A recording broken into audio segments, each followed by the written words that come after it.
This is going to be a video just mainly about the vehicle that you should have if you're going out into the gold field. And don't forget, like, subscribe, and notification. It actually looks like a nose. Notification. Yeah, anyway, this is the vehicle I got now, one of them. I do have a 2004 Jeep, but this was the one I took out in 2020. 2020 is this.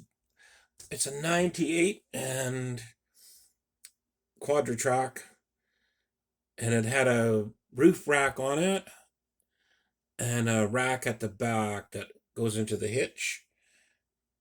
Good for 500 pounds. And coming out, I did fill the thing right up. That's a really nice vehicle for out there. And I'm not going through extreme, like you see on TV where they're rock crawling or anything. All I want to do is get in, and I want to make sure I can get back out if the weather decides to change, for the negative, which does happen. I've been in that situation that particular year, 2020. I got wet, heavy snow, not really deep, but slimed the clay up so that it was wet snow and wet clay dirt underneath. And with it fully loaded, it handled it like nothing. It was like just absolutely perfect.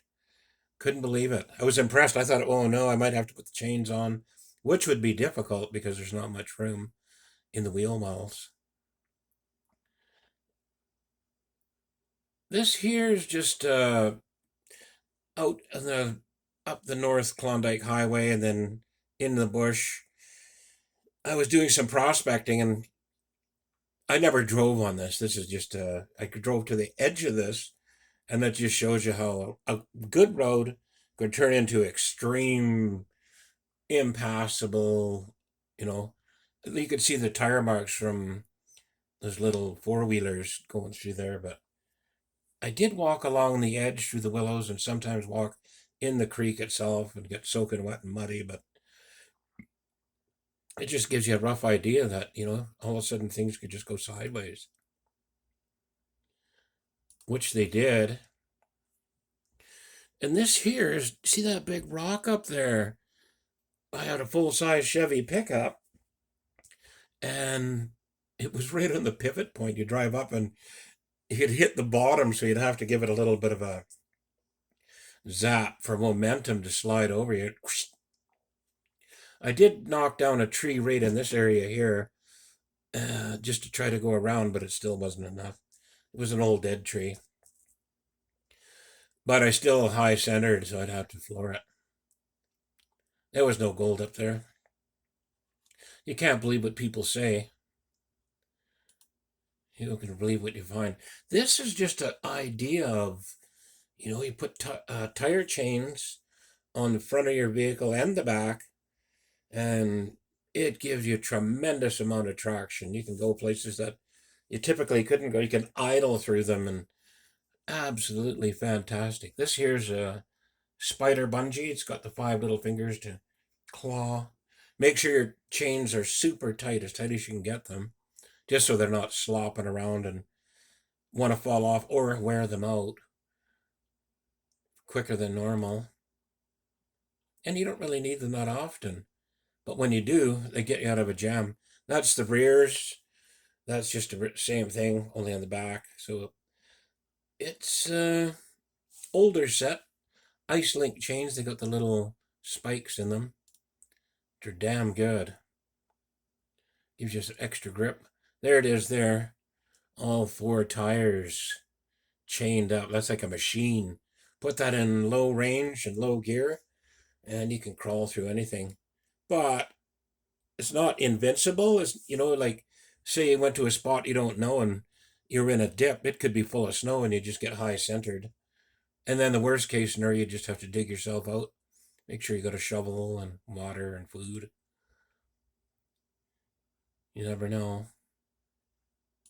Here's just another view of the South Canal. I think I got this one on another video, but it just gives you an idea of, that road isn't that bad. It gets slimy if it's raining, but you would never get stuck on it. they maintain it a certain amount, but not a lot. Beautiful in there though, man. Absolutely. Just love it out there. So this was in 2020 when I had to break camp. That's where the tent was there, where all that clear area there. Pile of snow there that fell off the roof. But that's when the tent, I went to pull the bed. I decided to break camp and I moved the bed forward, and the weight of the snow on top of the tent collapsed the tent and broke the fiberglass poles and started ripping some material. I was like, oh my God.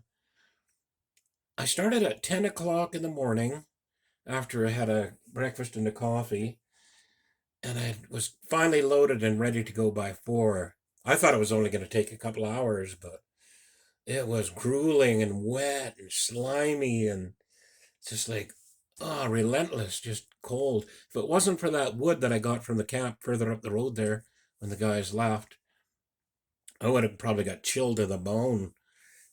Every time I walked by there, I'd pick up some heat and warm up, and I had to keep moving though because they couldn't take any breaks because I was running out of time. I, it's just like, whoa, man. But when I left, there was nothing left there. It was spotless. You can see there, just everything is cleared right up. Burnt a bunch of wood. That was a nice camp. I got to set up there again this year, only with a trailer this time. That should be pretty nice. I'll still put up an electric fence because the when I'm not there, it'll keep the bears away. This is just a sign, Tintina Mines Limited, private road. That's just past the last gold claim by Iron Creek, and then it goes on and on into the 65 kilometers total from the South Cannell Road. I have been up there 45 kilometers, but at that time I didn't know how far it went. If I had known that, I would have went right to the end and checked out the old mine site. It's still in existence. They want to keep it there. It's a molybdenum mine, and they do so much work just to keep it. I guess someday they will reopen it. I don't know.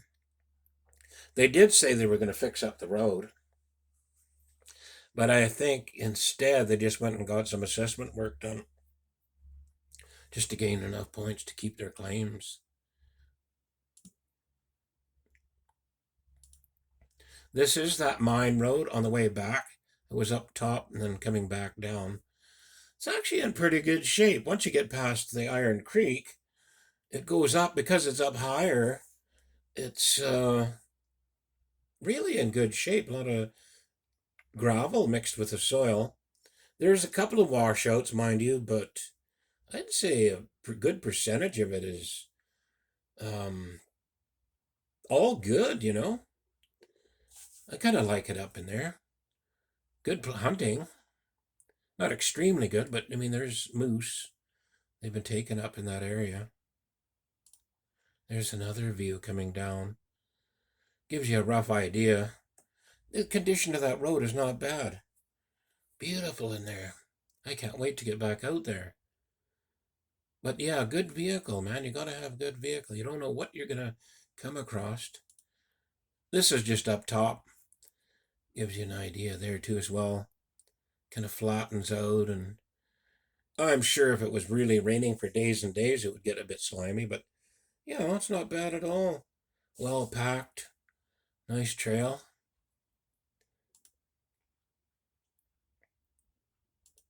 And the idea of this here is just to show that this is, there's the gold claim at Iron Creek. That's the big clearing there in the worked area.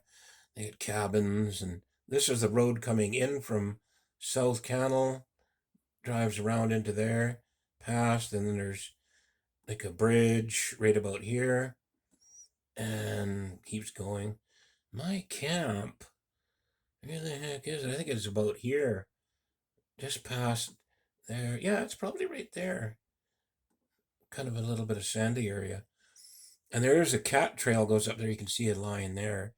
A guy named Wade. They were hard rock miners. They're the ones that put that trail up. And then this is the other trail. This is where I got stuck. There's a road that goes off. This is the Iron Creek. This goes in and it parallels it kind of. and that's where he got stuck, is in there with a Chevy. That's another mining area there. I think that's the original mine site.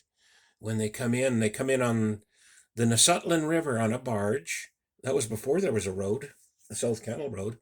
And then they dropped in uh, further up where there was a bit of a beach with a some type of crawler cat or something. And then they drove it all the way down and came in, put this road in.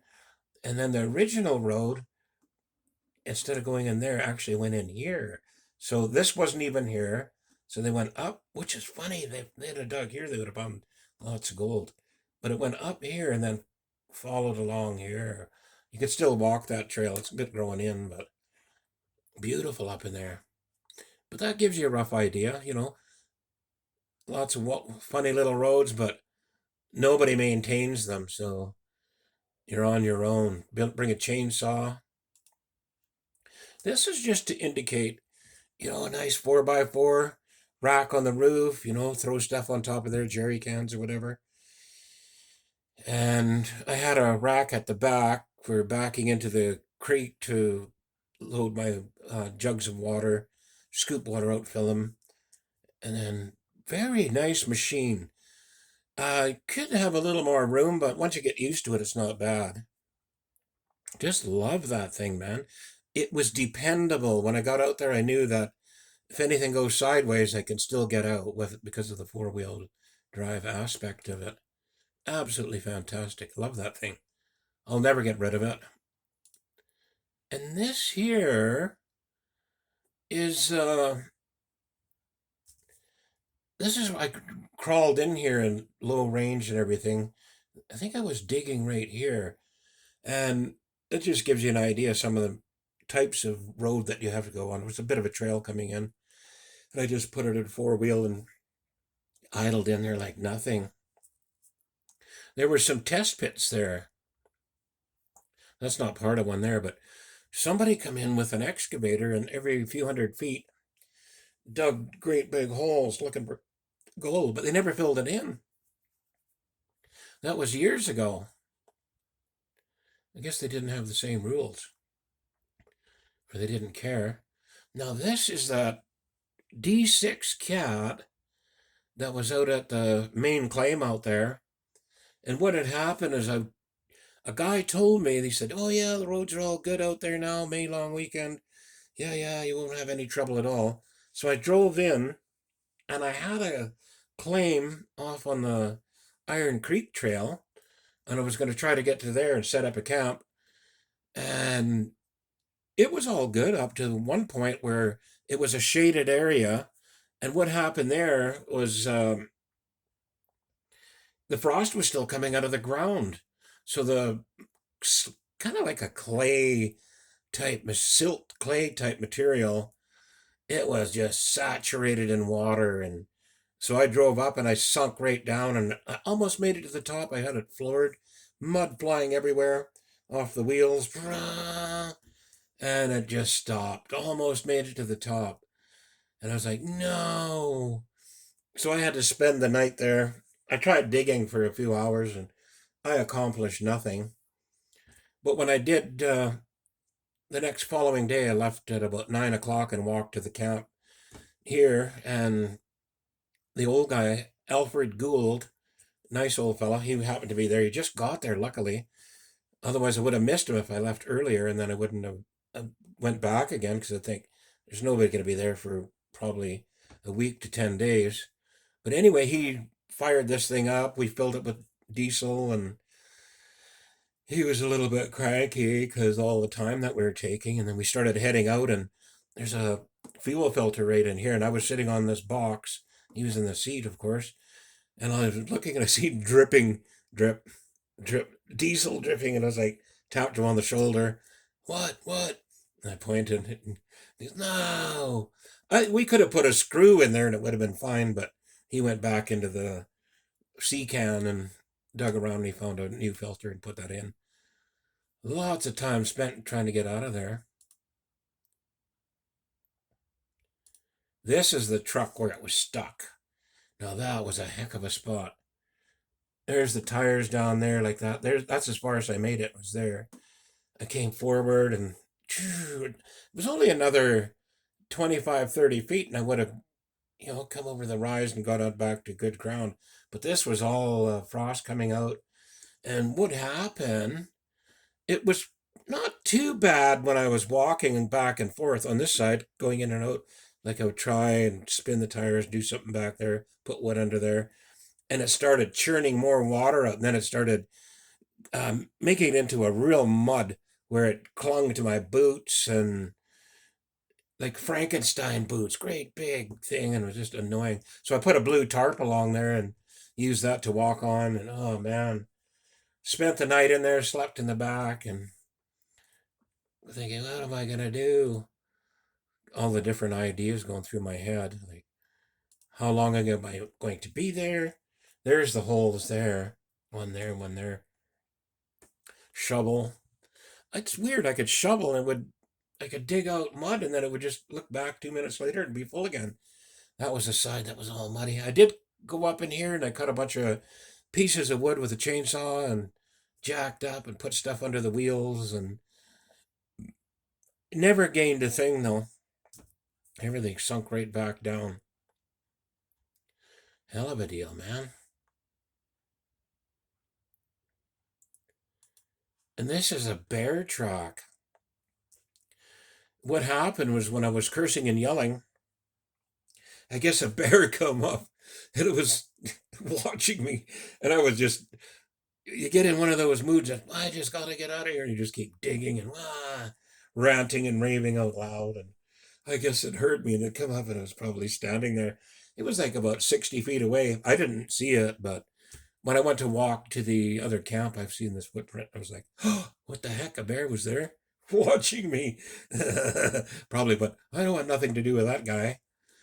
But yeah, so definitely have a good vehicle, something dependable. Bring a chainsaw, food, water, towing stuff, whatever, a hand winch.